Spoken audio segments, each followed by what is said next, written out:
The Poetry Center bringing poetry to Paterson since 1980 at Passaic County Community College.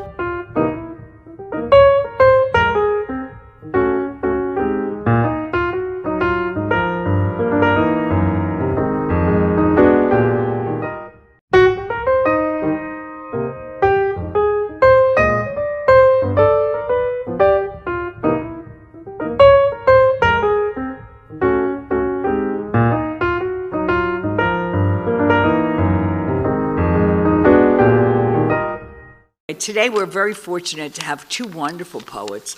I'm going to start with Diane Wakoski, who read here, I think, in 1985. Yeah, I think that sounds right, doesn't it? I was trying to pull it out of a hat to figure out when it was, but she read here when we were still doing the readings. Who's with me long enough to remember the readings that we used to do in the basement of that building across the street? It was a long time ago. Now they gave us a beautiful building, but for a long time I was behind some bookshelves in the library, and we had the readings in the basement of a building called the Hamilton Hall, and the basement had a gigantic air conditioning and heating unit that made so much noise that people would be trying to read, and this thing would be going off and it'd be sounding like a train was taking off. Anyway, this is just a pleasure to be in this building now. Anyway, Diane Wakoski is the author of over 60 published collections of poetry and prose, including Emerald Ice Selected Poems, 1962 to 1987, from Black Sparrow Press, published in 1988, and the winner of the 1989 William Carlos Williams Award from the Poetry Society of America, and her most recent book of poetry, Bay of Angels, Anhinga Press, 2013. Her honors include a Fulbright Fellowship, a Michigan Arts Foundation Award, and grants from the Guggenheim Foundation, the Michigan Arts Council, the National Endowment for the Arts, and the New York State Council on the Arts. Now retired, Wakoski was poet in residence and University Distinguished Professor at Michigan State University from 1975 to 2012.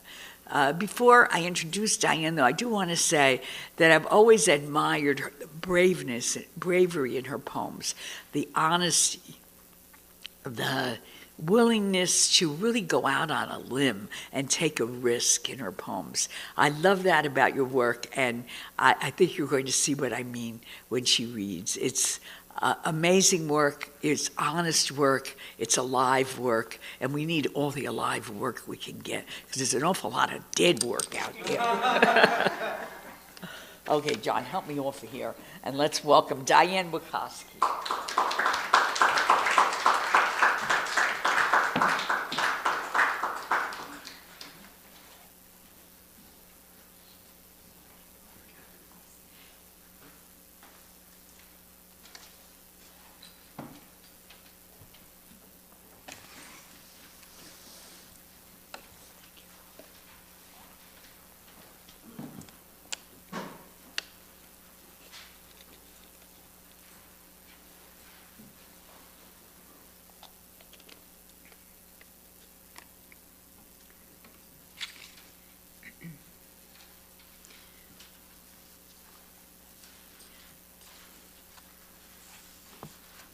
I'm going to read first a longish poem that I wrote last year. I'm a person who doesn't like a family, and I never got along with my sister until about 10 years ago. My husband and I started going out to Las Vegas once a year, and including California on that month-long trip. So I visited my sister a few days every year, and we started making friends, actually, because we would have conversations at night after the men went to bed, and they always went back to my sister's anger, still anger in her 70s, at our mother, and her feeling that I had been the preferred child, and that's why I was successful, and she wasn't, even though I thought all of her life she thought she was very happy and successful, with married and having a family and so forth. So when she died in January, I didn't have a lot of feeling, because I've never had much feeling for my sister, except when I was young and I hated her. And then I kept feeling that something was missing. And around April, well, at the end of March, I really felt that I needed to write something. And so I'm going to read the poem I wrote for her, which really kind of it's not an elegy, and it certainly isn't a poem about her. It's a poem about our relationship and what I will miss. And now she has disappeared in water, for Marilyn, who died in January. And the form of this poem is a calendar. It starts on April 1st and it ends on the 9th of April. I wrote some every day. And April 1st. Found on our driveway like a feather dropped by a crow. 8 of spades, a playing card. We played crazy eights, slapping cards or holding them as if they were birds that might fly out of our hands decades ago in our childhood, like the translucent, whirling image I imagine, prismatic and phosphorescent, a murmuration of starlings swooping and iridescent, but it dissolved onto a gray wall, undecorated. Glimpses of us wearing our velvet Sunday best dresses, yours usually crimson, mine blue. We never had nice shoes. Now you have returned to water thanks to the Neptune Society spreading your ashes over the Pacific. April 2nd.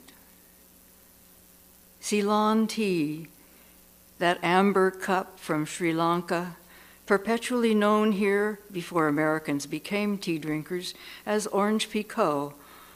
Our mother hated so many things. Tea was like rattlesnake venom to her. I embraced it. What did you drink, Marilyn? I saw you only with a Coke or a glass of wine in your hand. Our mother, whom you felt damaged you, your life, spirals, the twisting, iridescent birds fly at me now, scintillating, spinning, I blink. Our mother drank many cups of coffee with cream each day. Our sad mother, I think. And I tell it to go back to our childhood of muddy little shoes from walking through the spider-filled orange groves of Southern California. There, the damaging must have begun. She, loving me so much, more than you. I wish there had been more stories like the one about the origin of her disliking tea. At 17, she went to celebrate being made teacher of a one-room school she had attended and graduated from at a retiring teacher's home. She was served for the first time tea. She being from a German coffee-drinking family, our mother hated it but politely choked it down, would never again touch a drop of the poisonous beverage. From that story, we learned that our mother ritualized hating, something, expecting, always, for us to admit and admire her for it. I took that negative pattern and spun it until I could have cloth enough for an eloquent garment. Perhaps the lesson simply made you feel yourself helpless, ragged, torn. I never saw you that way, Marilyn, though perhaps incomplete. I pour a cup of Assam tea, take a sip, let it wash through my mouth, down my age-ravaged throat. Think of you sitting with me in your Southern California backyard one May morning, next to the, next to the gardenia bush. I, as always, with a cup of tea in my hand. You, smoking. I left all my family. You were part of it. Left California and reinvented myself, even mythologized myself as a tan California girl. You did not become an artist or poet. I suppose that's why you felt damaged, why only you knew how, if only you knew how much imagination and sacrifice it took for me to get away. So many small things can save us from the damage. For me, drinking that first cup of orange Picot and making tea my drink, risking rattlesnake poison with every steaming cup, a tiny emblem of a rebellion I still try to practice. You left us so quickly, Marilyn, and without any warning this January. Your house full of canceled aspirations, glass bowls and cylinders, and huge globes filled with sea scallop shells. You combed this California seashore to find, collecting those empty shells washed free of their biological life, out of the ocean, we two different daughters of a sailor. April 3rd. The spinning, the scissors, the measuring, and thus our lives are given out from the heavens with unfair allotments and varied, unaccountable fates. Born when we are, and to whom. You would have prevailed in an age where women had to spin, weave the material, cut it into breeches and dresses, undergarments and sheets, sew and keep clean, warm and comfortable, a household full or a castle full, men, children, hired hands, servants. You would have done it so well, but you would have died young in such a world. Diabetes, asthma, chronic bronchial infections, even in the 21st century where you lived to be 76, a world where all your skills were applied as substitute for being an artist. When I asked you a year ago, not knowing that you would die in January, what you would most like to have if money were not the object, since clearly all your measuring, cutting, and sewing had been for economical reasons, not art, you thought for a moment, raising your chin, a swimming pool in my backyard, one I could step into every morning, swim, float. Maybe in the afternoon I'd go for a dip. Some evenings, I think, she said. Longing for some ocean. In your portrait, in our portrait, if someone paints it, she will be sitting in a scallop shell, her many jars of seashells behind her head. I will be invisible except for the spinning murmuration of birds that radiates past me. They read at her funeral a poem from her journal about lying on the beach, the sand embracing her. How much she loved it, felt safe, felt released. Oh, Marilyn, all those seashells, emptied of their living, fleshy occupants, the ugly parts that die and rot, now glorious empty rooms in which to live an imaginary life, to decorate, to create beauty, spaces to live a different life. What is left but your desires locked in glass? And an image of you walking your beloved beaches, hands full of seashells, your footprints measured, then quickly filled with the tidal flow. April 4th, my spinning, a whirlpool of faceted moving lights. Everything is numbers, down to a vortical glare that replaces my own mind's desires. Everything is numbers, flowing down like the crow's onyx feather. The 8 of spades, random card appearing last week over gravel. 8 legs on a spider, the arachnid so many people seem to fear. yet I lose track of time, stare into the wall or any space to to replace real images with my imaginary ones. Some random spider who spins my fate, crazy eights, the child card game Marilyn and I played, pieces of eight, the dollar of pirate Spain, our childhood in Orange County. 8, a vertical infinity sign, everything is numbers. Your fire opal that Daddy brought to you from India and our mother paid a jeweler to set it into a ring. You wore the ring more than 60 years. I suppose it was on your fingers at death, spinning, spinning, to scintillate and iridesce. We never had nice shoes. April 5th, Easter Sunday. You and I always dyed Easter eggs together, our mother busy at her 40-hour-a-week bookkeeper's job. I was intrigued with the colors, but they never turned out so bright when coloring the eggs. You, the artist, were interested in the designs to transfer onto the eggs, cartoons, bunnies, chicks. We kept our eggs separated from each other, put them in separate bowls, neither caring for each other's creations. Still, we felt connected, even joyful on those few holiday projects. Not enough to make us friends.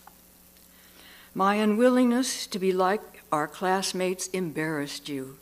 You chose invisibility in school rather than being known as Diane's sister. The unwillingness to be like others was what made me a poet. So many little things, that early decision of yours not to understand why I wanted to be weird, is what made you make so many other small choices, preventing you from becoming an artist. Look away, our mother said to us when there were ugly things confronting us. I could not do that. You blame our mother, yet it was you who decided to look away, even though it meant not seeing the whole world, even if it meant you didn't become an artist. Poverty, of course, was the reason we never had nice shoes. April 6th. All numbers have disappeared. Instead, there are mushrooms, fungi, that has always seemed more artful than tasty. Sipping a cup of tea soothes me as the mushrooms in a velouté sauce never could. I feel stymied, a rider with no horse. I want only to watch the stories unfold, the secret stories about why you chose to marry and have children, why I did not. The stories I try to banish, blot out, replace with the diamond dog, a murmuration of iridescent starlings, and the spider of 8 twirling on its silk line, projecting infinity. Art is when you subject yourself to the unacceptable, then dredge yourself out, find a mineral replacement. Infinity, iridescer, irised feather, scintillator, a crystalline body whirls, releasing me from the history, the stories it's so hard to tell. Until recent years, my sister and I either ignored or disliked each other. We fought continuously as children. I have in my wrist a black bump that, that protrudes near a vein. It's the point of a pencil that broke off and penetrated my wrist as we struggled for the long yellow weapon, a pencil, the weapon of a writer. But there was no bleeding, no seeming wound to be dressed. We never told our mother, both too ashamed of our brutality. I've never asked a doctor about it, the pencil lead encapsulated in my wrist, no one, and never spoken to anyone of it. I always wonder that so much must remain a secret. Why we never had nice shoes. April 7th. Young Marilyn, old Marilyn, there are places on this planet where I find it hard to detect any beauty. Therefore, silence. No nice shoes. April 8. Still, there is silence. April 9th. Drinking a blend of traditional Darjeeling with a touch of Ceylon, this tea takes me back to a Viennese visit, drinking this very tea in the afternoon while my friend Jonathan ate their famous soccer torte. The tea seemed particularly aromatic, lightly scented with oil of bergamot and a hint of genuine bourbon vanilla. Wishing for the moment in the past to reappear, I didn't know the tea from the soccer hotel was as famous as the cake until I found in my Upton tea catalog a listing for scented Darjeeling under the heading Earl Grey blends. The tea, any cup of tea. Hard to believe, no, sad to think my mother almost spat out her first taste of tea.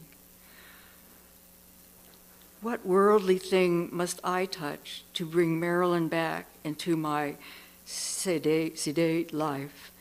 My sister Marilyn, who died in January.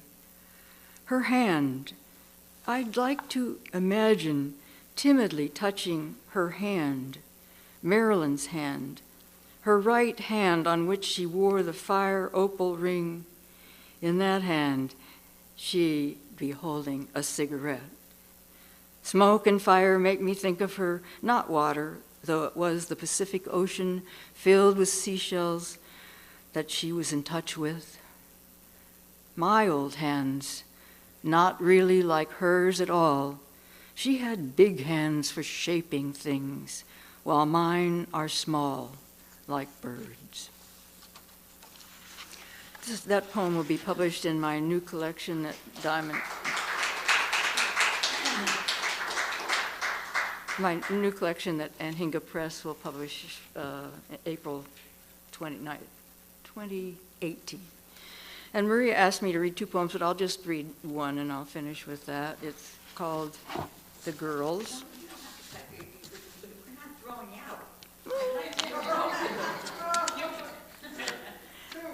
No, I asked to go first, so I'm not going to go ridiculously first. The Girls, for Margaret Atwood and Kathy Davidson. I never understood the girls who had the sweaters and the latest hairdos copied out of magazines and who were not afraid of snakes. They were the thin-hipped ones who looked good in straight skirts like exclamation points behind phrases like, wow, and gee whiz. I envied their lemon-scented hands raised to answer almost as many questions as I, the ugly duckling class brain, did with my fat ankles and as an ass as soft as a sofa pillow. Valerie Twaddell, who was Miss La Habra at our August corn festival, chased me with worms. Kathy, with her Zelda-ish bob and slimness that even her sorority girl students envy, tells of a snake they ritually put in the 8th grade teacher's desk. And now you, Peggy, as I heard someone nice call you, slender and chic as Jane Fonda, tell of your own simple connection with snakes, weaving them as electric-tight bracelets wound on a willow wrist, the delight you took in scaring others, even men or women like me, who would have died had we found even a harmless little black fellow curled in the grass. I have never been one of the girls, smart without being labeled with derogatory titles like the encyclopedia, the brain, graceful without watching calories, followed by men who adored me even when I turned them away, slow-voiced, quiet with ankles like colts, and at complete ease with snakes. I have never been one of the girls. At 47, you see, I wrote this poem a long time ago. I'm 80 now. At 47, I still envy your cool acceptance of all these gifts. Some part of me was denied what all women have or are supposed to have. An ease with the fatly coiled python whose skin like milky underwear, the thread-like green mamba who slips past your fingers like mountain water, the cobra who sits on the family radio in Sri Lanka, The cottonmouth who swims next to you all night in muddy, fertile, loving water, or the magic necklace Denise imagines around her throat. Men see me as the Medea with vipers hissing, as the Medusa with vipers hissing around my hair. How ironic. I have always been so afraid of snakes that when I was 6, I couldn't turn to the SNAKE page in my golden encyclopedia. I have never been one of the girls comfortable wearing a black snake as a belt. Had I been Lawrence near his well in Sicily, I would have turned and run. He knew snakes were the lords of life. But I know you pretty girl women who handle them like hula hoops or jump ropes or pet kittens are the real gods, and your ease with snakes is proof. In your presence, I am neither man nor woman. I am simply the one afraid of snakes. Who knows that in this life it is the one thing not allowed? Thank you very much.